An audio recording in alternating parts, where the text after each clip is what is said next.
नमस्कार,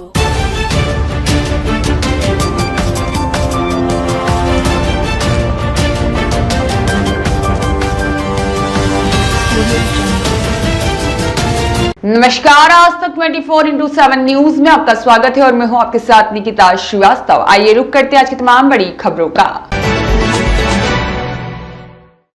खिवनी खुर्द के आदिवासी परिवारों की लड़ाई को कांग्रेस नेता राहुल इनानिया लगातार आगे बढ़ा रहे हैं।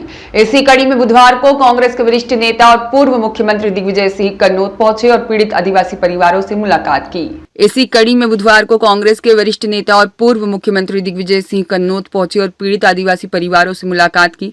आपको बता दें कि भारी बरसात के दौरान वन विभाग द्वारा खिवनी खुर्द के कई आदिवासी परिवारों के मकान तोड़ दिए गए थे, जिसके बाद ग्रामीण लगातार समस्याओं का सामना कर रहे हैं।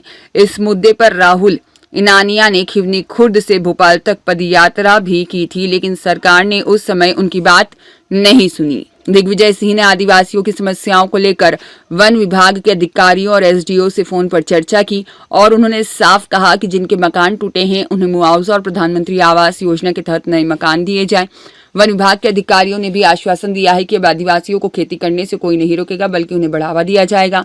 साथ ही ग्रामीणों ने मांग रखी है कि 15 गांवों को हटाया नहीं जाए और इस संबंध में लिखित आदेश दिया जाए। गौरतलब है कि यह इलाका पूर्व मुख्यमंत्री और केंद्रीय कृषि मंत्री शिवराज सिंह चौहान के संसदीय क्षेत्र में आता है। शिवराज सिंह चौहान भी कुछ दिन पहले पीड़ित परिवारों से मिलने पहुंचे थे, लेकिन तब कोई ठोस निराकरण नहीं हो पाया था। और आपकी लड़ाई एक ये माना जाएगा संघर्ष की जीत हुई। देखिए, सीधी सी बात है, जिस प्रकार से बर्बरता पूर्वक भर बरसात में इन्होंने मकान तोड़े और 15 गांव को उठाने की इनकी पूरी प्लानिंग थी, लेकिन हम सार्थकता के साथ में पूरी लड़ाई को पूरी तत्परता से लड़ा और आज उसका रिजल्ट है कि आपने सुना होगा कि डीओफओ ये कह रहा है कि हम लिखित में देने के लिए तैयार है कि हम 15 गांव को नहीं उठाएंगे। इसके अलावा और कुछ मांग थी जिस पर वन विभाग ने बातचीत की? देखिए, हमारी स्पष्ट मांग थी कि जो किसान वहाँ खेती कर रहा है वो किसान खेती करे, तो उन्होंने कहा है कि हम खेती को बढ़ावा देने के लिए हम प्रयासरत रहेंगे। जो किसान खेती कर रहा है वो वहाँ पे खेती करेगा। ये मामला आपके द्वारा उठाया गया था? देखिए, ये मामले को शुरू दिन से मैं इसको देख रहा हूँ, शुरू दिन से उठाया है। हमने पदयात्रा भी लेके गए और उसको रिजल्ट देने के लिए हमने निश्चित तौर पर यहाँ लड़ाई पूरी लंबी लड़ी है और ये लड़ाई की आज जीत हुई है।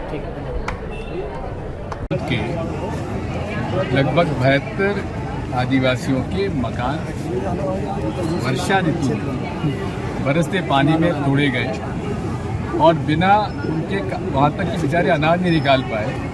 उनके पास जो प्रमाण थे, सर्टिफिकेट थे, वो सब चले गए उसके अंदर। ये सब जो हुआ है उसकी हम निंदा करते हैं। और वो ये सब कहाँ हुआ है?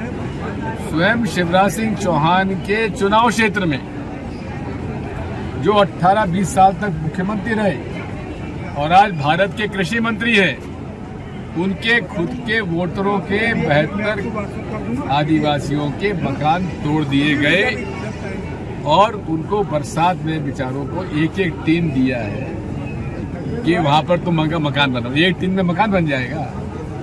और शिवराज सिंह जी आए, वहां गए और मैं पूरा करा दूंगा, ये करा दूंगा, जैसे लफाजी करते हैं वो करके चले गए। खैर, मेरी इस बारे में मैंने पीसीसीएफ के साथ बैठ के बात की। मैं उनका आभारी हूँ। उन्होंने मुझे बताया जिन लोगों के गांव हटने का एक अंदेशा था, जो कि खिवनी गेम सेंचुरी का 15 गांव, उनका किसी को भी गांव नहीं हटाया जा रहा है, क्योंकि अभी ये गेम सेंचुरी है, नेशनल पार्क नहीं है। गेम सेंचुरी में से किसी गांव को हटाया नहीं जाता है। नेशनल पार्क अगर होगा तो फिर बात आ सकती है, लेकिन इसमें उन्होंने गारंटी दी है कि इनको किसी प्रकार से नहीं हटाया जाएगा और लिखित में गारंटी देने के लिए भी उन्होंने वादा आपके सामने किया। गणेश जायसवाल की रिपोर्ट।